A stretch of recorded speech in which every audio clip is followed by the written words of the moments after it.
அனைவரும் இந்துக்கள் மீதே குறிவைக்கிறார்கள் என்று ஆந்திர துணை முதல்வர் பவன் கல்யாண் குற்றம் சாட்டியுள்ளார். அமராவதியில் அளித்த பேட்டியில், அனைவரும் இந்துக்களை குறிவைக்கிறார்கள், ஒவ்வொரு சந்தர்ப்பத்திலும் அவர்களின் மரபுகளை கேள்வி கேட்கிறார்கள், அவர்களிடம் எதிர்ப்பை காட்டுவது ஒவ்வொரு இந்துவுக்கும் பொறுப்பாகும். தமிழகத்தில் உள்ள திருப்பரங்குன்றம் மலையில் தீபம் ஏற்றுவது தொடர்பான வழக்கில் ஐகோர்ட் மதுரை கிளை நீதிபதி இந்து சமூகத்தின் உரிமைகளை பாதுகாக்கும் தீர்ப்பை வழங்கிய பிறகு பார்லிமெண்டில் 100க்கும் மேற்பட்ட எம்பிக்கள் நீதிபதி மீதான கண்டன தீர்மானத்திற்கு மனு தாக்கல் செய்தனர். அதேவேளையில் சபரிமலை கோவில் விவகாரத்தில் சுப்ரீம் கோர்ட் தீர்ப்பு வழங்கிய போது இந்துக்கள் சட்டப்படி போராடினார்களே தவிர நீதிபதிகள் மீது கண்டன தீர்மானம் கோரவில்லை என பவன் கல்யாண் தெரிவித்தார்.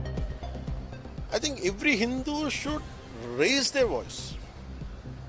Because if Hindus all, because I look at this way, somewhere in Palestine something happens. Someone in the Kakinada, they get an anger. They'll be angry on that. They raise their dissent. How come somewhere in nearer to your state, even somewhere in, for example, Antarvedi, and there is no reaction other than the people from Antarvedi, and all of them are Hindus. But something happens, simple desecration happens to any religion, let it be Islam, let it be Christianity, there is a widespread support to everybody. When it happens to Hindus, Hindu gods and goddesses, how come there is no reaction? I don't like to speak about my religion. For me, Hindu Dharma is about it.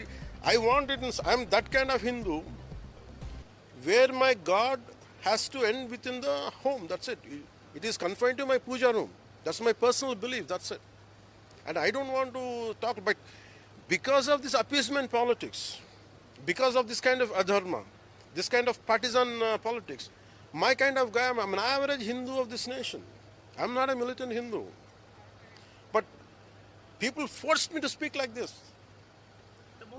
Would you dare to do this? For example, Tiruparankundram, would you be dare to do for any kind of church or a masjid? Why do you do it to? Would you dare to break a tradition?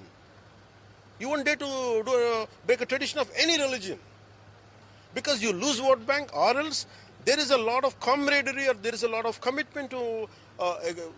There's a group strength is there. Hindus are so divided by caste. Anything happens, that is somewhere in Tamil Nadu. Here we go and pray in Avaniketa. There is a temple called Subramanya temple. So what happens for this Subramanya in Tiruparankundram doesn't happen to the Subramanya Bhaktar here, a devotee in Andhra Pradesh. But when you talk about Allah, everyone reacts. When you talk about Jesus, no matter whether which religion, which region, which language, they behave the same.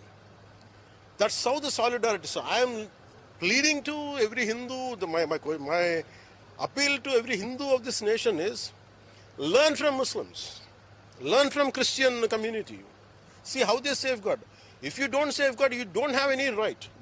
The problem is if you don't put your house in order, you don't have the right to blame anybody else.